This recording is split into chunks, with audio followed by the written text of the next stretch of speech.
প্রিয় দর্শক, আপনারা জানেন বাংলাদেশের কিংবদন্তি নায়ক সালমান শাহর যে মামলাটি হয়েছিল সেটি পুলিশ হত্যা মামলা হিসেবে গ্রহণ করেছে। রমনা থানায় এই হত্যা মামলাটি পুলিশ এখন ইনভেস্টিগেশন করছে। সালমান ভক্তরা তারা চেয়ে আছেন এর সুষ্ঠু এবং ন্যায় বিচার। তার পরিবারের সাথে আমরা এসেছি এবং তার পরিবারের সাথে আমরা কথা বলবো। তার মা জননী যিনি নীলা চৌধুরী, গত ২৯ বছর ধরে তিনি এই মামলাটি লড়ে যাচ্ছেন।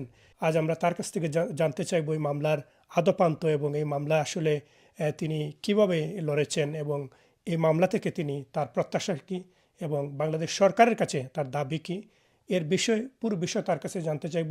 আমার সাথে রয়েছেন তার ছোট ভাই শাহরান চৌধুরী, তার কাছ থেকেও আমরা তার অনুভূতি জানতে চাইব।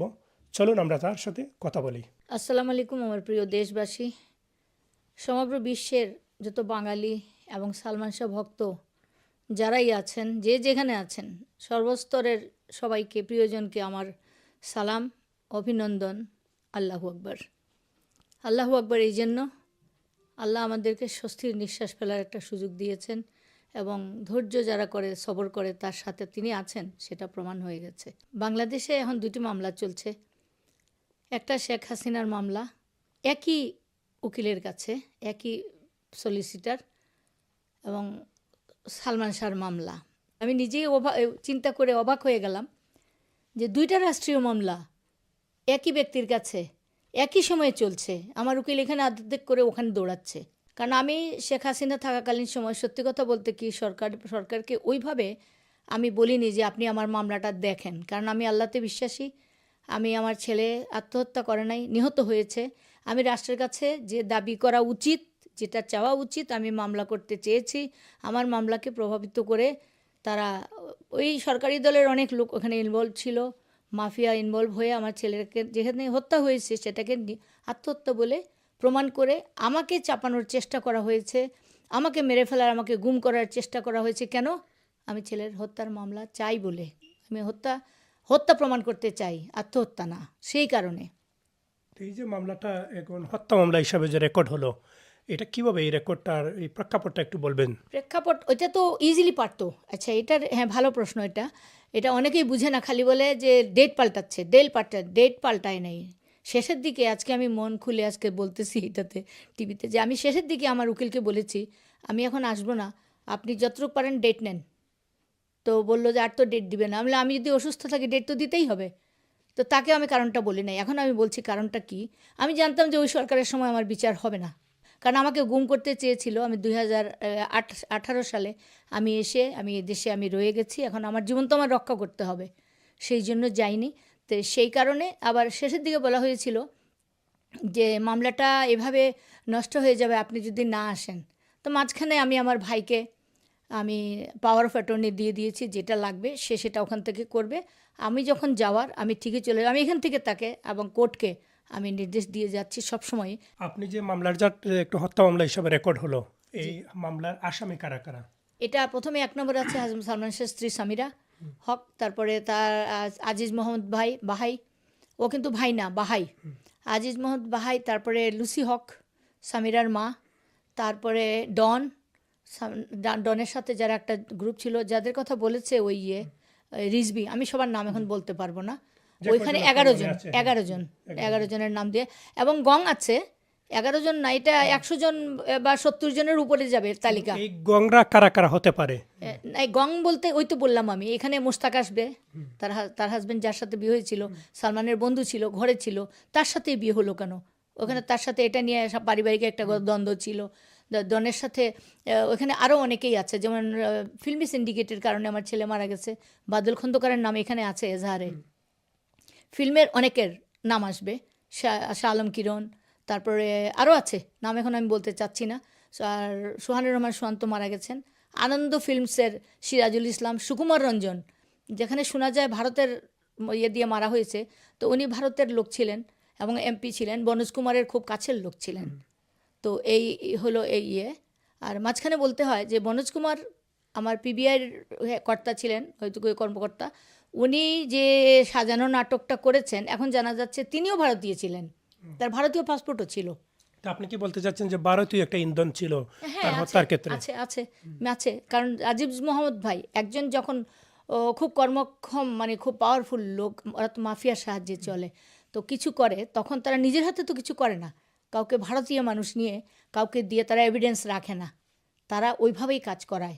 আপনি কোনো আশঙ্কা করতেছেন যে পূর্বের মতোই আবার মামলাটি গতি ঠিক থাকবে, নাকি আসলে এই মামলাকে আবার নয়ছয় হবে মনে করেন? আল্লাহকে উদ্দেশ্য করে বলছি যে আল্লাহ যেন আমাকে অতটা সেফ রাখেন। ইনসিকিউর, আমার ভাইও এখন ইনসিকিউর, কারণ দেশের মধ্যে অনেক লোক এখনও উল্টোপাল্টা, আমাদের দেশে কোনো আইন এখনও ঠিক হয় নাই। তাহলে বর্তমান সরকারের উপর আপনার কনফিডেন্স আছে? তাহলে কনফিডেন্স অবশ্যই আছে, আদালতের উপর তো আরও কনফিডেন্স বেড়ে গেছে কতদিন থেকে, কারণ আমার মনে হয়েছে আল্লাহর ফেরেশতা কেউ কিছু বলে দিচ্ছে। এই জাজ যেভাবে যেভাবে উনি যে জাজমেন্ট পড়েছেন বা রায় দিয়েছেন, আমার মনে হয় না পৃথিবীর অনেকখানি শুনলে এই রায়টা পড়ার স্টাইল এবং উনি যেভাবে এই রিজভির ইয়েটা পড়েছেন ওটি, আমার মনে হয় না উকিল আদালত বা থানা কেউ কোনো দিন এভাবে পড়েছে। আমি নিজেও তো বুঝি নাই, উনি বলার পরে আমি দেখলাম যে হ্যাঁ এখানে তো অনেক কিছু আছে, এবং সেই কারণে উনি বলে দিয়েছেন এটা মার্ডার। উনি নিজে বলেছেন এটা খুন, এটা খুন, এটা আত্মহত্যা হতেই পারে না। এই কথাটা একজন জাজের এটা বহু গুরুত্বপূর্ণ, এবং আমি আশা করি আল্লাহ তাকে সেফ রাখুক এবং আমাদেরকেও সেফ রাখুক, অন্য কোনো অশনি সংকেতের যেন কোনো ইয়ে না হয়। আপনি একটা কথা বলছেন যে আপনাকে 2018 সালে প্রায় গুম করার প্ল্যান ছিল, এটা কেন তারা করতে চেয়েছিল? আমাকে গুম করার কারা এটা চেয়েছিল? কারা, ও বলছে যে আমার নেত্রীর বাসায় কাউকে বলতে শুনছে, যেমন ফিল্মের লোকজন যায় এখানে, অনেকবারই শুনেছি কেউ কেউ নেত্রীকে, একদিন প্রথম শুনেছিলাম নেত্রীর কাছে গিয়ে আমার নামে অনেক বদনাম করছে, নাম বলতেছি না, বদনাম করে টাকা পয়সা অনেক দিয়ে টিয়ে গেছে। নেত্রী এক পর্যায়ে রাগ করে উঠে চলে গেছেন, বলছেন আমার লোক জানেও তুমি আমার কাছে নালিশ করলে, কিন্তু পরবর্তীতে তুমি সেটা আর করেন নাই, আমাকে শেল্টার দেন নাই। পরবর্তীতে যেমন স্বরাষ্ট্রমন্ত্রীর কাছে গিয়ে আমি ভালো সদ উত্তর পাই নাই, ওনার কাছে ভালো উত্তর, ওনারা তো এখন দেখা গেছে মনোজ কুমার স্বরাষ্ট্রমন্ত্রী পুরা গ্রুপটা আমার এগেনস্টে ছিল। তা আমাকে যখন আল্লাহ সেভ করছে, নিশ্চয়ই আমার কোনো আল্লাহর কাছে প্রতি কিছু একটা ইয়ে আছে, নাহলে আমি সেভ থাকতাম না। তা আমাকে ওই বাসায় যখন কথা হয়েছে, একটা কাজের মেয়ে, মানে ভালো মহিলা আমাদের মতন, আমি তাকে সাহায্য করেছিলাম, গরিব মানুষ। আমার নেত্রীর বাসায় তো অনেক নেতারাই কাজ করে, ও কাজ করতো, রান্না করে সাহায্য করতো। তো সে শুনে ফেলছে, তো যেহেতু আমি তার উপকার করেছি, সে এসে একদিন আমার হাতে ভাইয়া ধরে বলছে না আম্মা আপনি চলে যান। আমি কেন রেখে হয়েছে, বলে আমি শুনছি আপনার গুম করে ফেলাইব। ওই দিন ওই মুহূর্তে জানার পরে আমি বিমান অফিসে গেছি, সঙ্গে সঙ্গে টিকিট নিয়েছি, ওখান থেকে বিমানের গাড়িতে এয়ারপোর্ট গিয়ে আমি চলে আসছি। এবং এই মামলা যে এতদিন 29 বছর চললো, এই 29 বছরের বিনোদন জগৎ বলেন কিংবা পলিটিক্যাল বলেন কিংবা আজিজ মোহাম্মদ ভাইয়ের যে সারাউন্ডিং, এদের মধ্যে আপনি কাকে কাকে মনে করেন তারা আসলে এই মামলা প্রভাবিত করতে পারে এবং তারা অতীতে প্রভাবিত করেছে? অতীতে প্রভাবিত করেছে, এখন পারবে না, কারণ এখন আজিজ মোহাম্মদ ভাই নিজেই অসুবিধায় আছে, কারণ সে আমার মামলার আসামি। সোহেল চৌধুরী মারা গেছে, সোহেল চৌধুরীর মামলার আসামি, সে ডিক্লেয়ার হয়ে গেছে আর শাস্তিও হয়ে গেছে, সে আসলেই অ্যারেস্ট হবে। এই মামলাটা রেকর্ড হওয়ার পর থেকে পুলিশের পক্ষ থেকে আপনি কোনো কি ধরনের বক্তব্য পেয়েছেন? পুলিশ আসলে কি আন্তরিক এটা গিয়ে তদন্ত করতে কিংবা আসামি গ্রেপ্তার করতে? এবং এখনও তো কোনো আসামি গ্রেপ্তার হয়নি, তো আপনি এই ব্যাপারে কি বলবেন? হ্যাঁ 48 ঘন্টা হয়ে গেছে, এটা আমি আজকে আমার এর সঙ্গে কথা বলেছি, উনি বলছেন যে প্রসেসিং হচ্ছে, সময় অনুযায়ী হয়ে যাবে। তারা আন্তরিক তো দেখেছি, বিগত দিনেও কিন্তু আন্তরিক ছিল পুলিশ, প্রথম পরের দিকে উপরের দিক থেকে আসার পরে বায়াসড হয়ে প্রভাবিত হয়ে গেছে, কিন্তু কেউ বাধ্য হয়েছে। কিন্তু এখন আশা করি সেটা হবে না, তারা আন্তরিক, কারণ সবাই ভক্ত। ওই দিন যেটা দেখছি কোর্টে, আমার মনে হয় এজলাসের ওই দিন সারাদিন খালি সালমান শাহর মামলাটাই হয়েছে, সকাল থেকে 5টা পর্যন্ত এই কোর্টে। তো আশেপাশে যারা ছিলেন তারাও কিন্তু খুব মাইনরিটলি এটা ফোকাস করছেন যে আজকে সালমান শাহর মামলা আছে, এবং সবাই মন থেকে চাইছেন যে একটা সুরাহা হোক, এই কারণে এটা হয়েছে। একটি কথা বলছেন আপনি যে বিনোদনে যিনি সালমান শাহর কো আর্টিস্ট যারা ছিলেন, শাবনূর, মৌসুমী সহ বিভিন্ন নায়িকারাও ছিলেন, নায়করা ছিলেন, তারা আসলে বিভিন্ন ধরনের প্রতিক্রিয়া জানাচ্ছেন, অতীতও জানিয়েছিলেন। তারা আসলে এই যে তাদের যে অবস্থান এবং তাদের বক্তব্য, এগুলো একটু দুয়াশার মতো মনে হয়। আপনি কি এটা কিছু বলবেন? এখানে ধোঁয়াশা ঠিক আছে, ধোঁয়াশা তো অবশ্যই আছে, এরা সবাই প্ল্যান না করলে একটা মানুষ মরে কেমনে। এফডিসি শেষ, এফডিসিতে কেউ আসতেছে না কেন, এই প্রশ্নের উত্তর পেলেই সব পাওয়া যাবে, কারণ এফডিসি নিরাপদ না।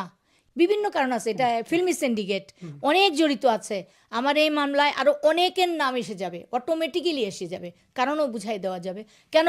এখানে আমার সালমান শাহর প্রথম নায়িকা মৌসুমী, আমি আজকে প্রথমবার বলছি, মৌসুমী অনেক কিছু বলে, আমার ছেলের ছোটোবেলার বন্ধু সে, আমি তো, আমার ছেলে তখন কোথায়? যখন খুলনার কথা বলে, খুলনায় আমার ছেলে 4 বছর 5 বছরের ছিল। তো 5 বছরের একটা শিশু কি বন্ধুত্ব বুঝে? হ্যাঁ? ও মেয়ে তো বয়সে একটু বড়। মিথ্যা কথা বলার তো কোনো কারণ নাই। নিজেকে ফলাও করার জন্য মিথ্যা বলতে অনেকবার নিষেধ করেছি, বলা উচিত না। এখন আমার আজকে কয়দিন থেকে এগুলো আমার মনে আসতেছে। যেমন শাবনূর, তারপরে মৌসুমী, তারপরে শাবানা, তারপরে আমি শাবানা আমাকে ওখানে তারা খুব ইয়ে করছে। আমি যখন লাশ নিয়ে গেলাম কিন্তু পরে তো তারা আমাকে জিজ্ঞেস করা উচিত ছিল, সমবেদনা জানানো উচিত ছিল না? পুরা এফডিসির প্রত্যেকের কেউ একটা মানুষ আসে নাই। কেন আসো নাই? কি কারণ? মৌসুমী কি তার মাকে নিয়ে আমার কাছে আসতে পারতো না? একান্ত উচিত ছিল না? আমার ছেলেটা মারা গেছে, তোর নায়ক, তুমি আসলে কি ফেসে যাইতি? কারণ তাদের ভিতরে আমার এখন প্রশ্ন, এবং এখন আমি কোর্টে আমি জিজ্ঞেস করব কেন তারা আসেনি। এটা জবানবন্দিটা তারা কোর্টে এসে দেখ, থানায় এসে দেখ, দিতে হবে। মৌসুমী, আজকে শাবনূর, তুমি আমার সাথে আমার আমার মেয়ের মতন ছিলা। অনেক সময় মেকআপের প্রবলেম, এটা প্রবলেম, আমার ছেলে বলতো, আমি বলে দিতাম তুমি তোমার মাকে নিয়ে তো আসতে পারতা, তুমি যদি জড়িত না হও। কিন্তু আমরা তো পরে আলামত টের পেয়েছি যে তুমি আজিজ মোহাম্মদ ভাইয়ের জন্য মৌসুমিও কেউই আসে না, কারণ আজিজ মোহাম্মদ ভাইয়ের আন্ডারে ছিল সবাই। আমি যদি মরে যাই, আমি যদি আর মামলা আর আগাতে না পারি, আমি এতটুকু করে গেলাম যে আত্মহত্যা না, আমি এটা প্রমাণ করে গেলাম। আল্লাহ আমাকে সাহায্য করেছেন আপনাদের সাহায্যে, যে তাকে হত্যা করা হয়েছে। এটা প্রথম আমাদের সম্মানিত হলাম। আমার ছেলেকে অপবাদ দেওয়া হয়েছিল, অপবাদ প্রথমভাবে খণ্ডন করা হলো। এবং যদি না পারি আপনারা মামলা চালায়ে যাবেন। আমার আরেকটা ছেলে রয়েছে, তার দিকে খেয়াল রাখবেন। এবং আমি সরকারের দৃষ্টি আকর্ষণ করছি, আমার ভাই আমার পক্ষে বাদী হয়েছে, তার নিরাপত্তার প্রয়োজন। আমাদের দিকে যেন দৃষ্টি রাখা হয়, আমার মামলাকে যেন প্রভাবিত কেউ না করেন। এবং আমি থানাকে এখন ইনফর্ম করব, 48 ঘন্টা পার হয়ে গেছে, আসামিদের কোনো আমি এই আলামত দেখছি না, এবং কার্যকরী প্রস্তুতি নেওয়ার দরকার, ইমিডিয়েট যেন তা করা হয়। আমার আসামি যেন কোনোভাবে দেশ ত্যাগ না করতে পারে। ইমিগ্রেশনকে আমি অনুরোধ করছি, আপনারা নিশ্চয়ই এতক্ষণে আপনারা থানার থেকে নোটিশ পেয়ে গেছেন। প্লিজ দয়া করে, আপনারাও সালমান শাহ ভক্ত, আমরা চাই বিচারটা হোক। আপনারা সব জানেন, ওরা যদি উপস্থিত না থাকে তাহলে আপনারা জানতে পারবেন না ঘটনাটা কি। 4-5 জন মানুষ আগে ঢুকুক, তাদেরকে নেওয়ার পরে আমরা চাই না তাদেরকে খুন করে ফেলতে, আমরা চাই না তাদের যাবজ্জীবন হোক। আমি চাই আমার ছেলের আত্মহত্যার খণ্ডন হোক। তোমরা স্বীকার করো, আমি সবাইকে মাফ করে দেব। তোমরা স্বীকার করো কিভাবে কি হয়েছে, আমি সবাইকে মাফ করে দেব। আমি ওয়াদা করছি আমি মাফ করে দেব, কিন্তু বলতে হবে তোমরা খুন করেছো। আমার ছেলে খুন হয়েছে, আমার ছেলে আত্মহত্যা করে নাই। সালাম আলাইকুম। আমরা কথা বলবো সালমান শাহর ছোট ভাই শাহরান চৌধুরী। আপনারা জানেন সালমান শাহর সাথে তিনি বেড়ে উঠেছেন। সালমান শাহ তার অনেক স্মৃতি, ভাই হিসাবে অনেক স্মৃতি থাকতে পারে, এবং তিনি সবসময় ঢাকায় ছিলেন, তার সাথে অনেক স্মৃতি ছিল। একটা প্রশ্ন তার কাছে আমি রাখতে চাই, সেটি হচ্ছে তার যে লাশটি উত্তোলন করা হয়েছিল এবং পোস্টমর্টেম যেটি করা হয়েছিল, সেখানে তার বাবার একটা সাইন নেওয়া হয়েছিল যে এটা আত্মহত্যা হিসাবে। এটা একটা ভুল প্রচারণা চালানো হচ্ছে, এই বিষয়টি তিনি একটু খুলাসা করবেন। আসলে এখানে সাইন করেনি। এই সাইনটা যখন রমনা থানায় প্রথমে যখন কেসটা যখন যায়, তো তখন তারাই এই জিনিসটাকে আনন্যাচারাল ডেথ হিসাবে তারা ক্যান্টনমেন্ট থানায় এটাকে তারা সাইন করেছিল এখানে। তো তখন আমার বাবা আসলে তো মেন্টাল সেই স্টেটে ছিলেন না। আপনারা সবাই বুঝবেন যে একটা ফ্যামিলিতে যখন একটা ডেথ হয়, মানুষের মানসিক অবস্থার খুব অবনতি ঘটে এই সময়। আর সালমান শাহ এমনই একজন মানুষ ছিলেন যে আমার বাবার প্রথম ছেলে, খুব মানে ইয়েভাবে, তো তখন তার মানসিক অবস্থা ঠিক ছিল না। তারা উল্টাপাল্টা কাগজে সাইন করানোর কারণেই এই ঘটনাটা ঘটেছে। তো আমি বিশ্বাস করি যে মাননীয় আদালত যে আজকে যে রায় দিয়েছেন, এটার প্রতি আমার শ্রদ্ধা, এবং আমি চাই যে এখনকার যে পুলিশ ডিপার্টমেন্ট যাদের হাতেই এই মামলাটা যাচ্ছে, যেই কোশ্চেনগুলা কোর্ট থেকে উঠেছে, যে সেই প্রশ্নগুলা যেন প্রপারলি অ্যান্সার করা হয়। তো আমার মনে হয় সেইগুলো প্রশ্নগুলোর যদি অ্যান্সার করা হয়, এই কেসের আসল রহস্যটা কী এবং কারা কারা কী কারণে এইখানে জড়িত আছে সব কিছুই বের হয়ে আসে। যেটা বলতে চাচ্ছি যে আমাদের পরিবারের অনেক প্রশ্ন আছে এবং তাদের অনেক রকমের, আমার প্রশ্ন আছে, আমার ভাই, কারণ for the last 29 years I have lost my brother. আমি আমার জীবনে অন্যরকমভাবে আমি আমার লাইফ লিড করছি আমার ভাই ছাড়া। আমার বাবা এই শকে মারা গিয়েছেন, আমার মা এই শকে এখন পর্যন্ত affected, she cries every night. তো আমাদের অনেক রকমের প্রশ্ন থাকবে, অনেক রকমের প্রশ্ন আছে, এবং পুলিশকে আমি বা যারা ইনভেস্টিগেশন অফিসার থাকবেন তাদেরকে বিনীতভাবে রিকোয়েস্ট আমি এটা করব যে আপনারা প্লিজ একবার যখন আবার চান্স আপনারা পেয়েছেন, আপনারা একটা ফেয়ার একটা ইনভেস্টিগেশন করেন, একটা ফেয়ার আমাদেরকে একটা ইয়ে দেন, যাতে আমরা আমাদের মনটাকে একটা বুঝ দিতে পারি। না হলে তো সারা জীবন ধরে তো আমরা এই জিনিসটা তো কন্টিনিউ হতেই থাকবে। Thank you. আমরা প্রত্যাশা করব সালমান শাহর মামলাটি আসলে তার সঠিক গন্তব্যে পৌঁছুক এবং তিনি ন্যায় বিচার পান, এবং তার মা যে গত 29 বছর তিনি অপেক্ষা করেছিলেন, সেই অপেক্ষার তার প্রহরটা শেষ হবে এবং যারা অপরাধী তারা সঠিক বিচার পাবে, সেই প্রত্যাশাই করছি। ধন্যবাদ সবাইকে।